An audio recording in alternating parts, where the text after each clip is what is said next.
Hello Brovers, kali ini kita akan nge-breakdown ending dari Monarch Legacy of Monster yang tayang di Apple TV. Untuk alurnya menurut gue cukup menghibur dan bikin penasaran banget jujur asli. Plus banyak konsep yang sepertinya bakal ngaruh banget ke alur cerita film Godzilla x Kong The New Empire. Walaupun gue paham betul banyak dari kalian yang mungkin agak kecewa karena adegan Godzilla-nya sedikit atau adegan-adegan monsternya sedikit, tapi ya judulnya pun Monarch Legacy gitu ya. Jadi memang tentang Monarch gitu ya cuy. Tapi asli dah, series ini sangat worth untuk ditonton. Performa aktor dan juga aktrisnya pun bagus-bagus dan kece-kece parah cuy. Kayak gimana ya, kayak ya udah kalau misalkan lu nonton film ini lu bakal tahu ini tuh film dengan budget yang gede gitu ya. Tapi memang minusnya itu seperti yang gue bilang tadi, ya filmnya dialognya banyak banget gitu ya cuy ya. Kayak bikin ngantuk aja gitu, walaupun kalau misalkan kalian fokus untuk nontonin dialognya sebenarnya itu akan bikin kalian makin penasaran. Apalagi jika sudah mendekati episode-episode finalnya itu baru dapat tuh feel-nya.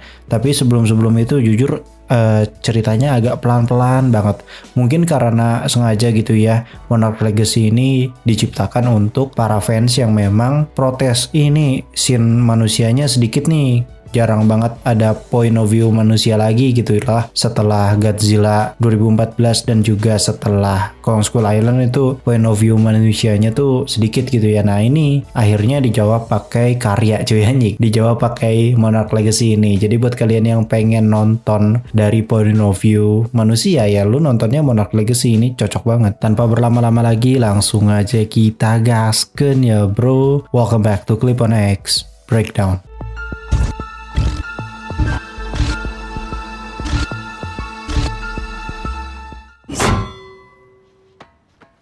Oke, pertama-tama kita akan breakdown konsep waktu yang terjadi pada Monsterverse ini atau di series Monarch Legacy. Gue nggak expect bakal ada konsep time dilation kayak begini dan ya pokoknya berkaitan dengan ilmu-ilmu paradoks gitulah ya. Jujur gue masih kayak expect aja gitu. Iya anjir tiba-tiba ada konsep time dilation juga gitu ya, ngikut-ngikut Marvel sama DC. Konsep perbedaan timeline sampai ada beberapa karakter yang bisa lompat-lompat melewati ruang waktu itu karena adanya perbedaan gravitasi antara permukaan bumi dan Hollow Earth. Dan itu kuncinya ada di sebuah lokasi yang bernama Axis Mundi. Tapi nanti gue jelasin Axis Mundi.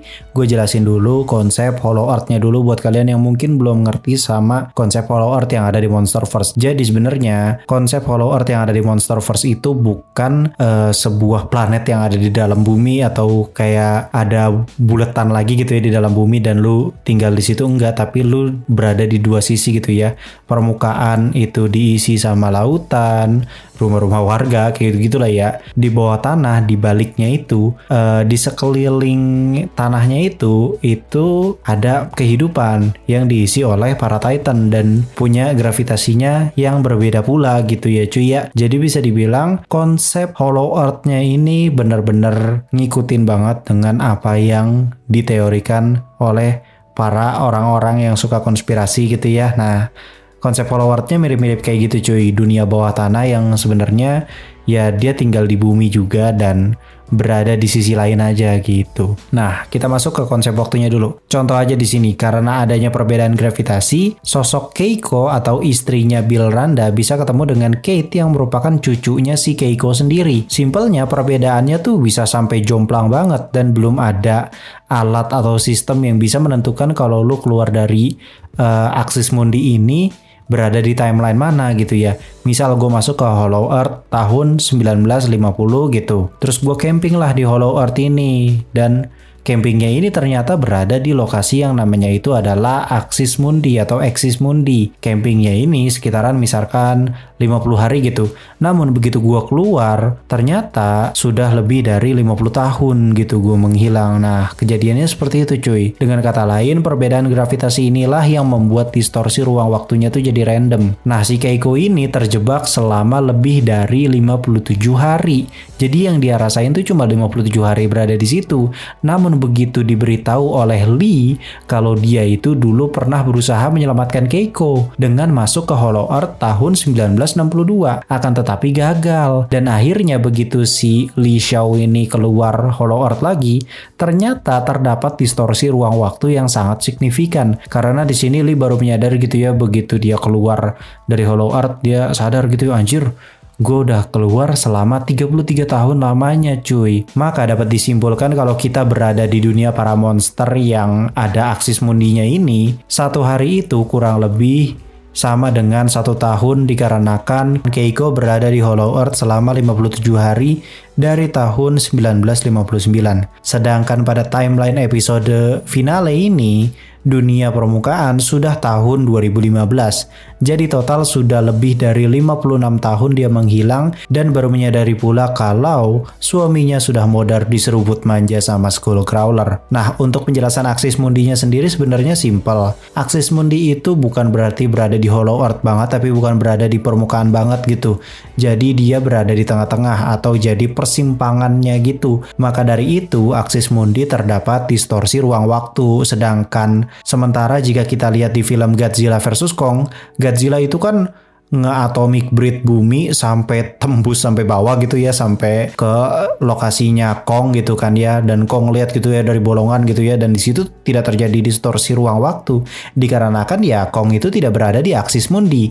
Jika lu berada di Axis Mundi baru kena tuh konsep distorsi ruang waktu 1 hari sama dengan 1 tahun kurang lebih ya, belum tentu benar juga, cuman kurang lebih sekitaran segitu. Maka dari itu bisa dibilang Axis Mundi ini bisa jadi salah satu wilayah yang sangat berbahaya karena lu bisa aja kepental ke tahun berapa gitu ya, dan itu nggak ketahuan gitu ya, udah ngilang aja gitu begitu lu masuk ke Axis Mundi ini sebenarnya. Dan sebenarnya ini jadi kayak tanda tanya besar ya sebenarnya, umur dari para Titan nih berapa gitu ya, karena kan di Axis Mundi itu sendiri kalau misalkan kita melewati Axis Mundi gitu ya, ya 1 hari sama dengan 1 tahun, berarti ada beberapa umur Titan yang masih belum jelas dong kalau kayak begitu. Kita masuk ke endingnya dulu ya. Pada menjelang ending kita akan diperlihatkan sebuah alat yang dulu pernah dipakai oleh Li Xiao untuk masuk ke Hollow Earth. Nah, alat besar inilah yang nanti mereka gunakan untuk kembali ke dunia permukaan.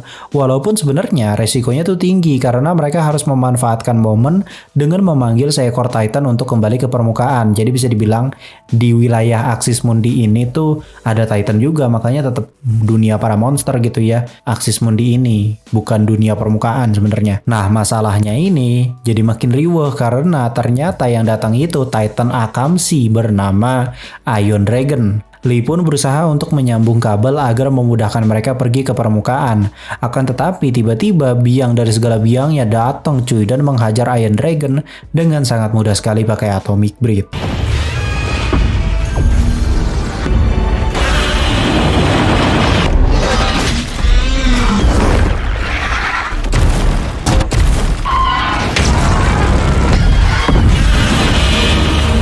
Suasana jadi semakin paciweh hingga akhirnya mereka tersedot ke persimpangan dunia permukaan dan bawah tanah, hingga membuat Lee melepaskan pegangan Keiko. Disinilah akhirnya Keiko dan yang lainnya sampai di dunia permukaan dan terkejut karena ternyata mereka mengalami time jump lagi kurang lebih ke tahun 2017. Nah, pihak yang membantu Hiroshi ternyata adalah Apex yang sudah membangun markasnya di Skull Island. Disitulah kita juga diperlihatkan sosok Raja Skull Island di tahun 2017, yaitu Kong. Dan ini kejadiannya sebelum Godzilla berduel dengan Ghidorah. Untuk series Monarch Legacy of Monster ini sendiri udah fix banget kayaknya bakal ada season 2-nya ya. Karena ya masih time jump ke tahun 2017 gitu ya. Berarti nanti filmnya itu akan start dari tahun 2017 sampai kita nggak tahu sampai kapan. Kayaknya sampai Godzilla vs Kong dulu. Baru season 3-nya mendekati Godzilla x Kong The New Empire gitu. Jadi Monarch Legacy ini kayak menyusul ketertinggalan tapi nggak ketinggalan banget karena kita dapat informasi yang banyak banget dari serial Monarch Legacy ini. Makanya buat kalian yang mungkin ngefans banget sama Monsterverse, lu wajib banget nonton Monarch Legacy ini cuy, karena memang ngaruh banget gitu ya konsep time travel, nggak bisa dibilang time travel juga ya, time dilation lah dari Hollow Earth dan juga Axis Mundinya ini. Dan seru banget kalau udah mainan-mainan waktu kayak begini, apalagi mereka bisa ngeeksekusinya dengan baik gitu ya, mempertemukan antara Kate dengan neneknya dan neneknya ketemu Hiroshi atau anaknya, itu kan kayak lebih dapat gitu ya feel-nya, dan kayaknya nanti bakalan ada beberapa karakter yang terpental-pental juga ke berbagai timeline gitu ya, karena ya ini konsep time dilation-nya seperti ini, dan gua nggak ngerti apakah nanti akan ada paradoks atau tidak.